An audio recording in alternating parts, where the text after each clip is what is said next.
7 woes on the teachers of the law and the Pharisees. Matthew chapter 23, verse 13 through 39. Verse 13.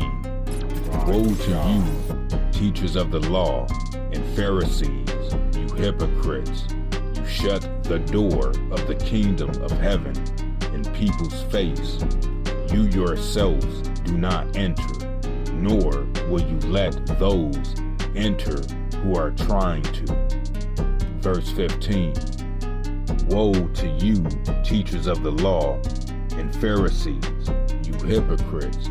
You travel over land and sea to win a single convert, and when you have succeeded, you make them twice as much a child of hell as you are. Verse 16. Woe to you, blind guides!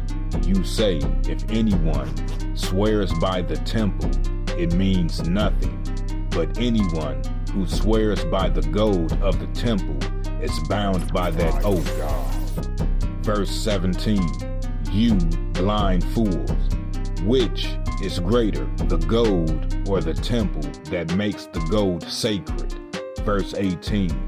You also say, if anyone swears by the altar, it means nothing, but anyone who swears by the gift on the altar is bound by that oath.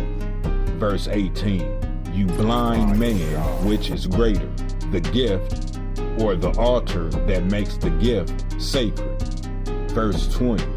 Therefore, anyone who swears by the altar swears by it and by everything on it. Verse 21. And anyone who swears by the temple swears by it and by the one who dwells in it. Verse 22. And anyone who swears by heaven swears by God's throne and by the one who sits on it. Verse 23. Woe to you, teachers of the law and Pharisees, you hypocrites! You give a tenth of your spices, mint, dill, and cumin, but you have neglected the more important matter of the law, justice, mercy, and faithfulness. You should have practiced the latter. You should have practiced the latter without neglecting the former. Verse 24. You blind guides! You strain out a gnat but swallow a camel. Verse 25. Woe to you, teachers of the law and Pharisees, you hypocrites! You clean the outside of the cup and dish, but inside they are full of greed and self-indulgence. Verse 26. Blind Pharisee! First clean the inside of the cup and dish, and then the outside also will be clean. Verse 27. Woe to you, teachers of the law and Pharisees, you hypocrites! You are like whitewashed tombs, which look beautiful on the outside, but on the inside are full of the bones of dead and everything unclean. Verse 28. In the same way, on the outside you appear to people as righteous, but on the inside you are full of hypocrisy and wickedness.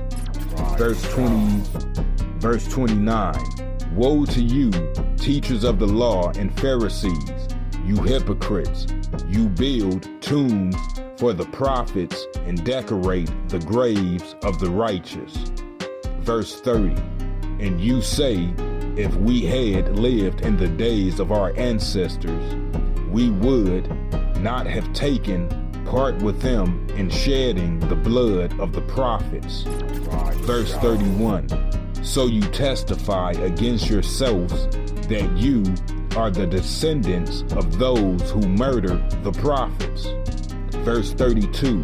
Go ahead then and complete what your ancestors started. Verse 33. You snakes, you brood of vipers, how will you escape being condemned to hell? Verse 34, therefore I am sending you prophets and sages and teachers. Some of them you will kill and crucify, other you will flog in your synagogues and persecute from town to town. Verse 35, and so upon you will come all the righteous blood that has been shed on earth, from the blood of righteous Abel to the blood of Zechariah, son of Berechiah, whom you murdered between the temple and the altar. Verse 36, truly I tell you, all this will come on this generation. Verse 37, Jerusalem, Jerusalem, you who kill the prophets and stone those sent to you, how often I have longed to gather your children together as a hen gathers her chick under her wing, and you were not willing. Verse 38, look, your house is left to you desolate. Verse 39, for I tell you, you will not see me again until you say, blessed is he who comes in the name of the Lord. Amen.